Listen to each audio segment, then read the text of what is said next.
Herkese salam. Bu günlərim Word proqramının insert tabı haqqında məlumatlar əldə edəcəyik. Sadə və izah edəcəyəm. Deməli, insert tabının da təbii ki, home tabı kimi qrupları və hər qrupun da özünə məxsus əmrləri var. Bu günlərin page qrupu ilə table qrupu haqqında danışacağıq. Gələn dərsdə isə digər qruplar haqqında məlumat verəcəyəm. Deməli, ilk öncə insert tabının page lent qrupu haqqında əmrlərinə baxaq həmin lent qrupunun. Deməli, page qrupunda cover page əmri, blank page əmri və page break əmri vardır ki, bu əmrlərlə biz hansı işləri görürük, onlar haqqında məlumat verək. Deməli, əgər biz sənədə üst qabağa əlavə etmək istəyiriksə, cover page əmrindən istifadə etməliyik. Burada cover page-in yanında balaca bir düymə var. Bunu açdığımız zaman artıq bizə müxtəlif formada belə deyim, üz qalıqları təklif edir. Hansı bizə uyğundursa onu seçdiyimiz zaman artıq sənədin ilk səhifəsindən ön hissəyə, yəni üz qabağı hissəsinə əlavə olunacaq. Baxın, bir səhifəm var idi, səhifə burada qaldı, ondan əvvələ üz qabağı əlavə olundu. Burada təbii ki, yazı silib özümüzə uyğun yazı yaza bilərik və s. Üz qabığını ləğv eləmək istəyirəmsə isə gələcəm cover page-dən remove current cover page əmrini seçməliyəm. Baxın, buradan artıq ləğv elədim üz qabığını. Mən yeni bir səhifə yaratmaq istəyirəmsə, baxın, sənədlə qarışıq salmayın. Sənəd yaratmaq, yeni bir Word sənəd açmaq deməkdir. Baxın, burada dokument 1 yazılıb, düzdürmü? Mən əgər yeni sənəd yaradıramsa, dokument 2 olacaq və Ctrl-L-lə istifadə edirik və yaxud da ki, fayldakı new əmrindən blank dokumentdən istifadə edirik. Amma yeni bir səhifə yaratmaq istəyirəmsə, artıq insert tabına gələrək blank page düyməsini, yəni əmrini icra eləməliyik. Baxın, istədiyimiz qədər səhifə yaratmaq istəsək, hər dəfə blank page düyməsinə belə deyim, klikləməyimiz kifayətdir. Bir də page qrupunda üçüncü əmr var, page break, səhifə kəsimi anlamını daşıyır. Nə deməkdir? Gəlin bunu praktik şəkildə bu formada göstərim. Avtomatik mətn gətirək. Belə bir mətnimiz var. Mən istəyirəm ki, 3-cü abzasdan başlayaraq olan abzaslar ikinci səhifəyə keçsin. Yəni, birinci səhifədən kəsim həyata keçirim. Bunun üçün mən kursorumu aparıram. 3-cü abzasın ilk hərfindən əvvələ yerləşdirirəm və gəlirəm insert tabındakı page break əmrini icra edirəm. Baxın, artıq bu qalacaq öz yerində. Bu isə artıq digər səhifəyə keçəcək formada. Sonra keçək table əmrinə. Ümumiyyətlə, sənəddə cədvəlləri yaratmaq istəyiriksə, biz mütləq şəkildə insert tabının table əmrindən istifadə eləməliyik. Cədvəl yaratmaq üçün tez-tez istifadə olunan əmrlərdən biridir. Və bunu da qeyd edeyim ki, bu video həm özü Word proqramını özü azlaşmaq istəyənlər, yəni daha çox əlavə məlumatlar əldə etmək istəyənlər, biliklərini təkmilləşdirmək istəyənlər üçündür. Həm də ki, kitabxanaçılıq işinə hazırlaşan şəxslər üçün də bu videoya baxıb müəyyən bir məlumatlar əldə edərək düşən suallara da cavab yaza bilərlər. Çünki insert tabından da suallar düşə bilər test mərhələsində. Keçək. Deməli, gəldik table əmrinə. Mən əgər cədvəl yaratmaq istəyirəmsə, gələcəm burada bizim 7-nin 6-sına olan belə bir sütun sətirdən ibarət olan hazır cədvəllərdən istifadə etməyimiz tövsiyə olunur. Yəni, buradan əgər daha az formada sətir sütuna ehtiyacımız varsa, buradan seçib yarada bilərik. Yox, əgər bizim sətir və sütunlarımız daha çoxdursa, o zaman insert table əmrinə kliklədiyimiz zaman açılan pəncərədən column sütun deməkdir. Sütun sayını yazırıq, 10 sütun olsun. Rows isə sətir deməkdir. Sətir sayını yazırıq, 5 sətir olsun. Və artıq ox düyməsini vurduğumuz zaman bizim 10 sütun, 5 sətirdən ibarət cədvəlimiz sənədə daxil olacaq. Baxın, bu formada. Fikir verdinizsə, cədvəl sənədə daxil olduğu zaman əlavə 2 tab açıldı. Table Design tabı, bir də Table Layout tabı. Yəni, bunlar cədvəl olmayan zaman görsənməyəcək. Və yaxud da ki, hal-hazırda kursor cədvəlin içində yanılı olduğu üçün artıq hər iki, belə deyim, səhifə tab görünür. Amma mən boş bir yerə kursora apardığım zaman artıq həmən tablar görünməyəcək. Çünki o tablar sadəcə cədvəllər işlədiyimiz zaman açılacaq. Bunu yadda saxlayın. Word-ün əlavə tabları hesab olunur. Cədvəllə işləyən zaman, fiqurla işləyən zaman, şəkillə işləyən zaman əlavə tablar açılır ki, gələcək dərslərdə də onlar haqqında məlumatlar verəcəyik. Deməli, Table Design-dan Table Layout haqqında bugün danışacağıq. Table Design tabı ilə biz cədvəlin xanasını rəngləyə bilərik. daha sonra cədvəlin xəttini rəngləyə bilərik və yaxud da ki, hazır cədvəl stillərindən istifadə edə bilərik. Məsəl üçün, gəlin baxaq. Əgər mən rənglərdən istifadə etmək istəmirəmsə, hazır bir rəngli formada cədvəl istəyirəmsə, ilk öncə cədvəlimi, baxın, sol düymə ilə mouse'un sol düyməsindən seçməliyəm. Sonra Table Style hissəsinə gəlib, burada balaca bir düymə var, onu açıram və müxtəlif cədvəl formaları var ki, bu cədvəl formalarından hansını birini seçsəm, məsəl üçün bu formanı seçək, hansı birini seçsəm və yaxud da ki, bu formanı seçəm. O formada artıq cədvəlimiz, belə deyim, yaranacaq.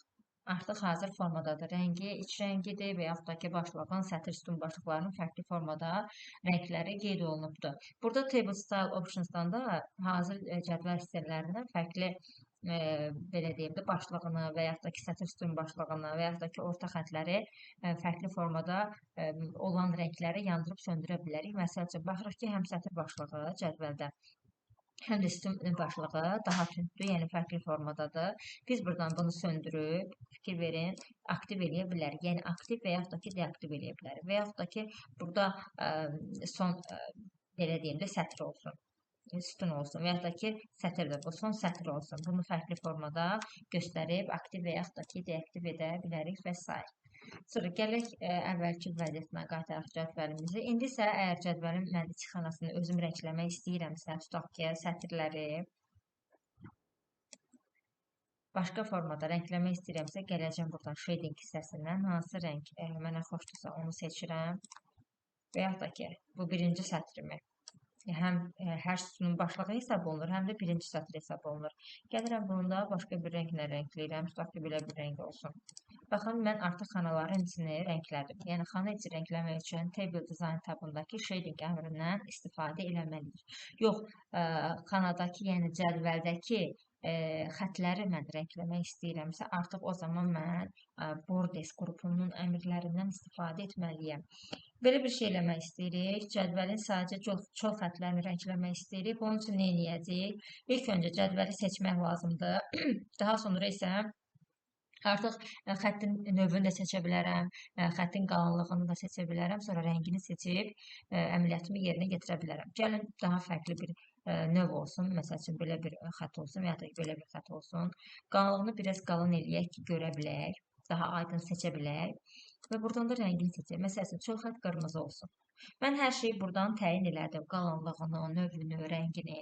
İndi isə cədvəlin hansı xəttinə tətbiq eləyəcək, onu seçməliyəm. Onu seçmək üçün də Borders əmrinə gəlməliyəm. Biz Home-da da Borders seçmişdik. Sözü, cümləni və yaxud da ki, abzası çərçivəyə alırdı.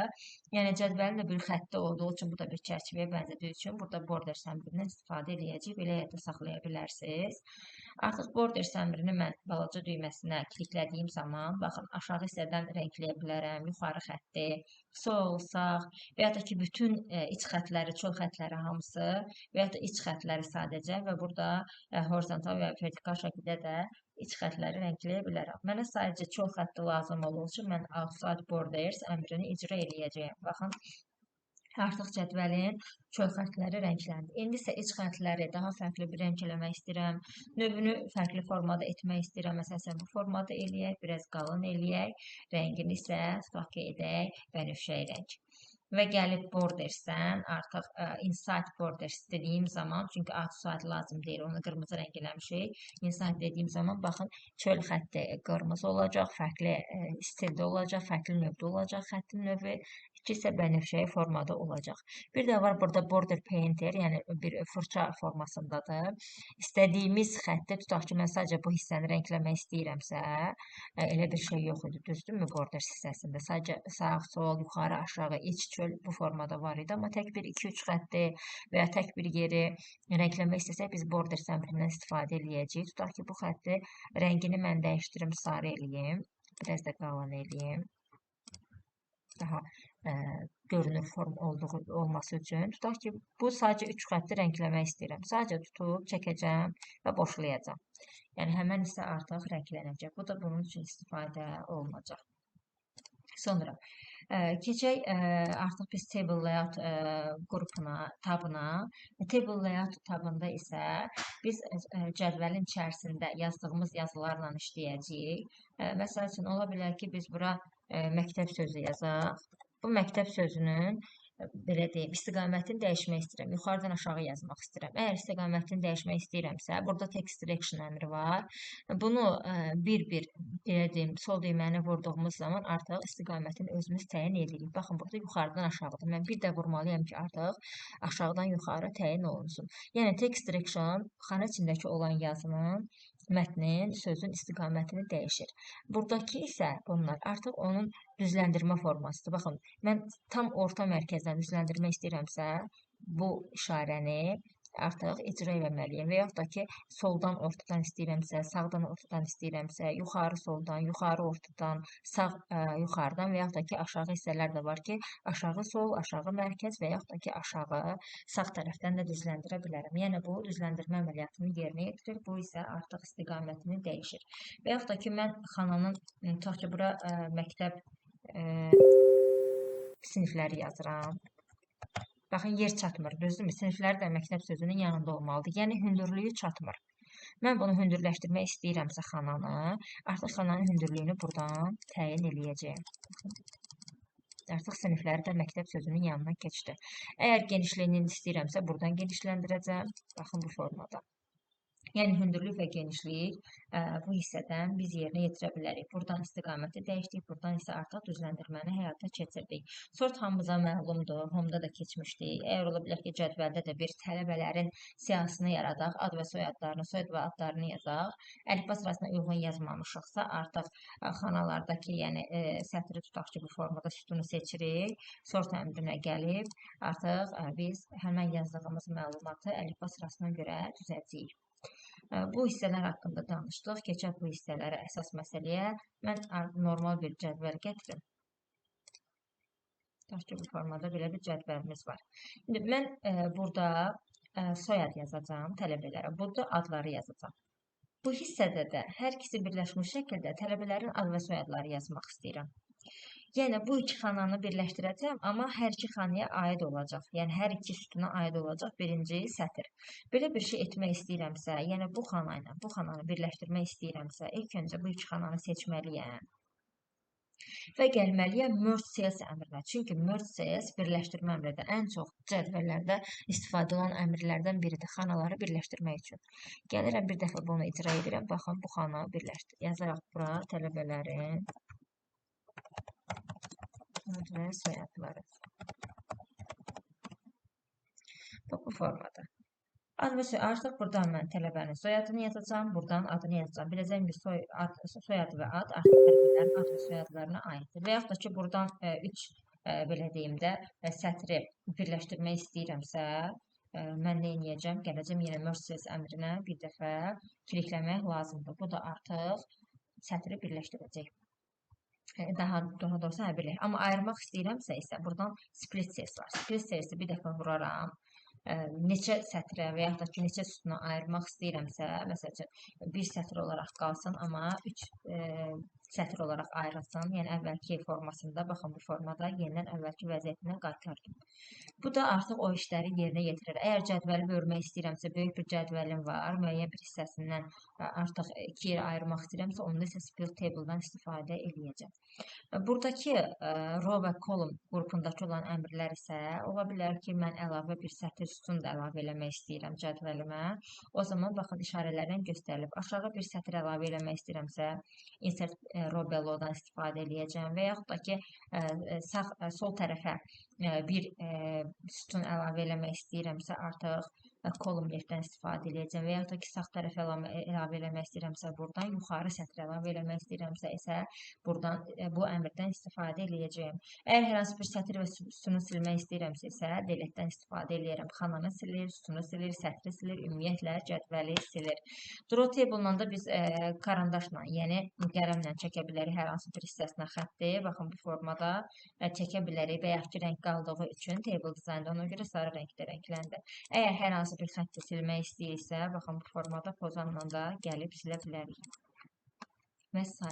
Bu ümumi cədvəlin seçilməsidir, xananın seçilməsidir, sütunun seçilməsidir və yaxud da ki, ümumi cədvəlin seçilməsidir. Buradan da seçə bilərik, amma ən rahat yolu gəlirik cədvəlin lap əvvəl baş hissəsində olan plus işarəsinə, mouseun sol düyməsinə bir dəfə vuraraq seçilə bilər.